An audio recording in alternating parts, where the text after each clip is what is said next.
Hello and welcome to Star Citizen Sunday. This is a weekly show which covers all the news from Star Citizen from the week just past. I am your host Mac, so let's get on with it. This week we get a deeper look into caves coming in 3.7 and what we can expect to see. Plus, all of our ship questions get answered in this week's Star Citizen Live. So Inside Star Citizen this week took a full look into the new cave system.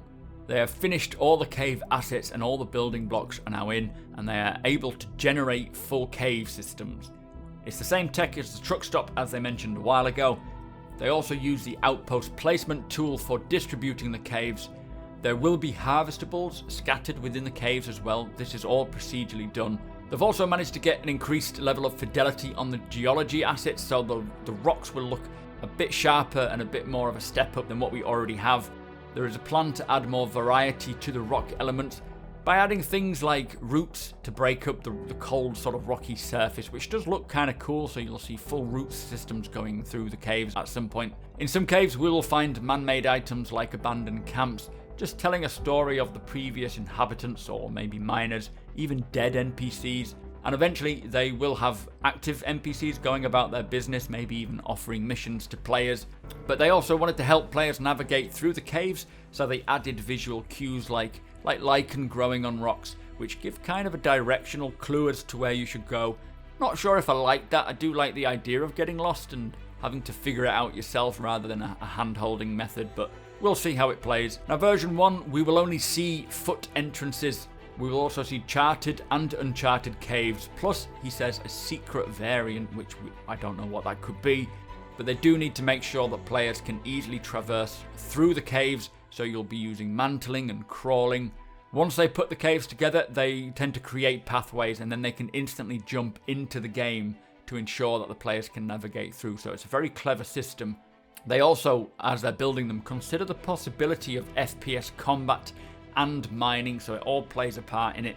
Likely we will see richer, deeper veins of minerals the further into the cave you go as well, so you have to venture quite deep. For the future they will bring massive sinkholes which players can land their ships in, or even larger entrances so we can drive our vehicles in, which is going to be really cool. We saw how they hook up the lighting. They added a bit of ambient lighting just to help tell the player where they are in the cave and kind of give them an idea of the direction that is available to them. They do want the caves to be really dark, but they also want to aid the player to stop him getting lost. Again, I'd rather just not have that and just use our torchlight. But things like glowworms will add lighting to the caves, and the deeper you go down, you might see them. So that's going to be a nice surprise. The flashlight, they say, on the helmet will be getting a bit of a rework to make it a little more improved and subtle, because it does look a bit glarish and it sort of washes out the cave lighting. We did hear some sound as well, so they're creating an eerie mood with some droning sounds and a lot of one-shot triggers that will trigger randomly.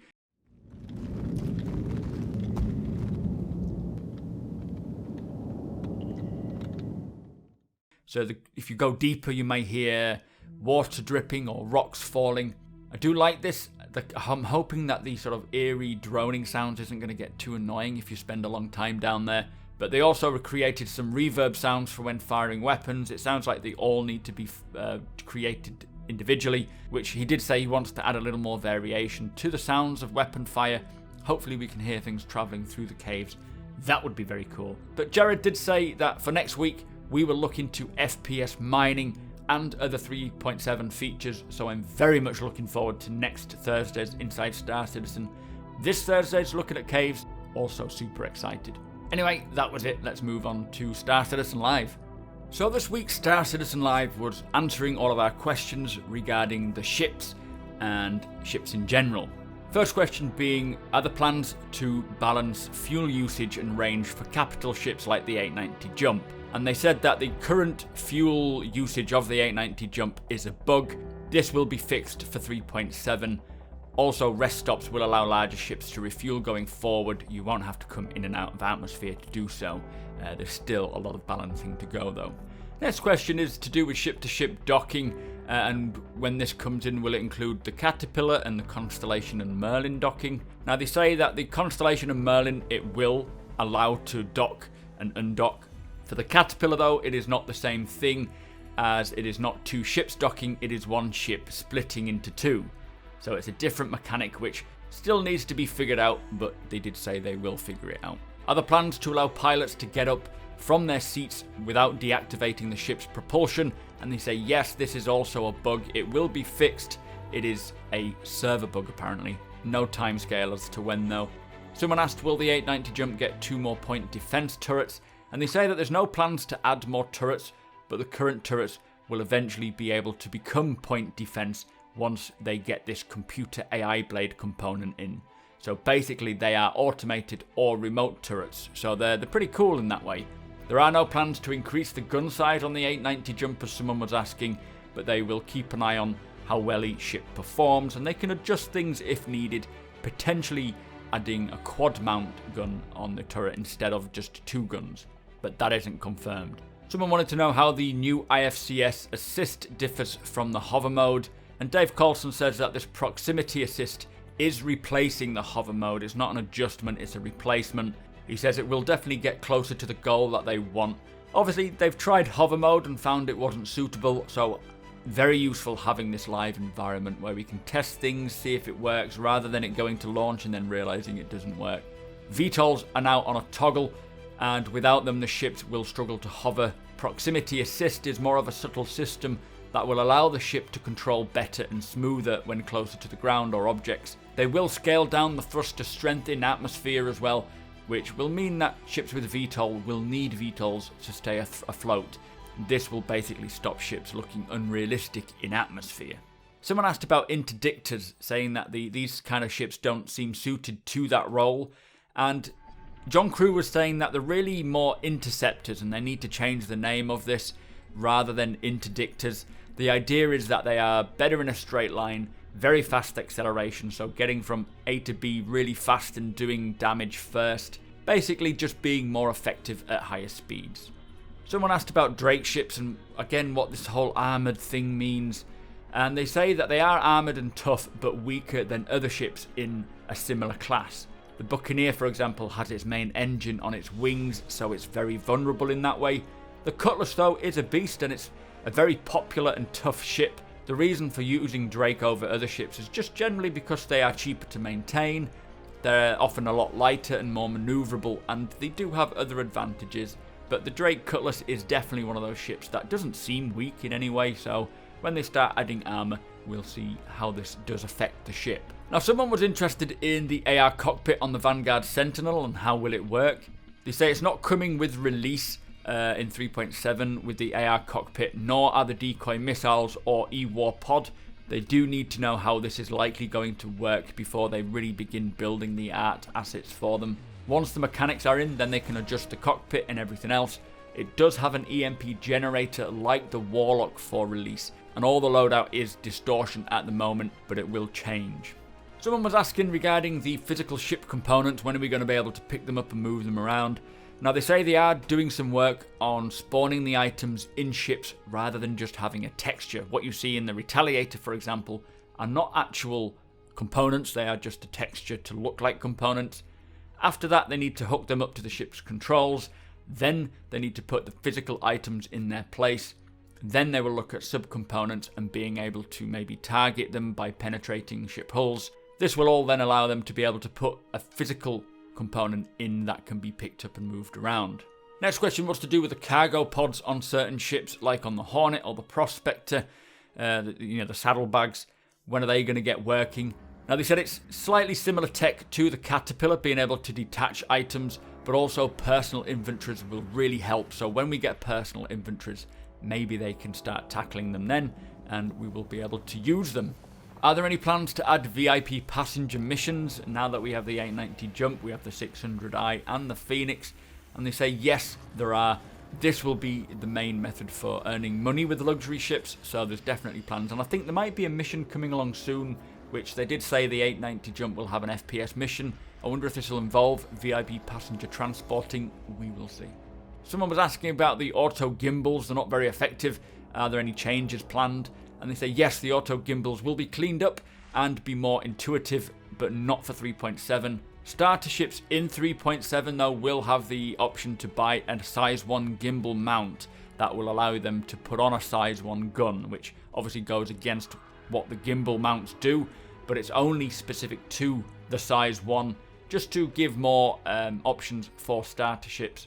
Someone had a good question about why would you choose a Hurricane instead of 2 people taking out 2 ships. Now, they said short term it doesn't really make any sense, because it does make more sense just to 2 people to take out individual ships. But long term, both players will then have to pay for degradation, repair, refuel, rearming. Turrets will become better and more effective as well. But players may only have a single ship, and so if they have a friend with a Hurricane, they can help out by jumping in the turret rather than flying, say, their Aurora around. So it will make more sense in the future, but right now, not so much. Are there any plans for further customization on ships? Now, they say they're still checking the Origin 300 data. It takes a lot of time to develop the assets for these sort of interior and customization type things. They want to make sure that what they do create is what we want, so they're saving time there. They also say for larger ships, they actually incorporate customizations into the concepting of ships to save time for futures as well. So that's part of the ship pipeline now, by the sounds of things. Will quantum travel change at all in the future? They say they do want to improve quantum travel. There are still quite a few bugs with it as well that they want to fix. So yes, there will be updates coming. Are they happy with the flight model? Now, they say that they are still changing and tweaking the flight model. Thruster efficiency is a large change, and they will rebalance ships for both atmosphere and space flight. They want to take some time to solve some of the combat design problems, and once they've done that, they will rebalance the accelerations and drag for atmosphere. Nothing huge, it's all mostly just little balancing things, but they do want combat to be a lot closer than what it is. So there's just kind of finding a point between realism and fun. They, as Chris says, they try and go as realistic as possible, but then dial it back to the point at which it becomes fun. Will the Vanguard have retractable turrets in 3.7? And they say no, they will tackle that when they tackle the Sentinel changes. In terms of the Retaliator, they are kind of happy with how it is, but John Crew does say he would like it to have more turrets. Not guaranteed, but 6 doesn't seem enough anymore. He would also like to maybe give it the rotary launchers. It will not get any turrets, and the interior layout is not super terrible, so it doesn't really justify a full rework, but the modules that, when we do finally get them, will change it up a little. The ship, they say, is ready for them, they just need to be built. Someone also asked if they're happy with ESP or extra stick precision, and they say it's in a better state than it has been, but there's still some bugs that need fixing. The weapon aiming system is getting some work as well to make the pips be more consistent and predictable, which will have an effect on ESP. Networking, they say, really helps the pips so that they are less jittery, so when they get more networking stability, and that will likely help as well. Are the Vandal ships getting any bug fixes in the near future? And they say yes, but they can't say when. They also said that there was a bit of a sneak peek in terms of changes coming to the Vandal blade that is in the Nautilus concept art, which I haven't noticed, and they said that nobody seems to have noticed yet, so get looking. If you figure it out, do let me know. Second to last question, are there any changes coming with the 600i at all? And they say at some point in the future they will change some of the shape language, some of the materials and the lighting. The exterior will not get a rework, but there will be a limited interior update. And finally, will they fix the ships like the Razor that can only fly in a straight line? And yes, they will. Again, it's another bug for atmosphere system. They're looking to fix it soon, so ships like the Razor, the Merlin and the Archimedes that struggle to turn basically in atmosphere will get updated. Anyway, that was a very insightful Star Citizen Live. Do let me know your thoughts, guys. Let's move on. So also this week, Portfolio Post took a look at the Tumbrel Land Systems Company. September's subflare are a set of Cordillo helmets. There are 6 in total, all of different colours. I personally think they look really cool, very Roman Centurion style. And finally, there is a month-long celebration to celebrate Star Citizen's birthday titled Ship Showdown, in which we share our creations of our favourite ships. And then in 10 days, they will narrow it down to the top 16 who will enter the finals, and they will go head-to-head in the ultimate tournament of aerospace champions. Not sure what all that means, but if you want to find out more, do follow the link in the description below.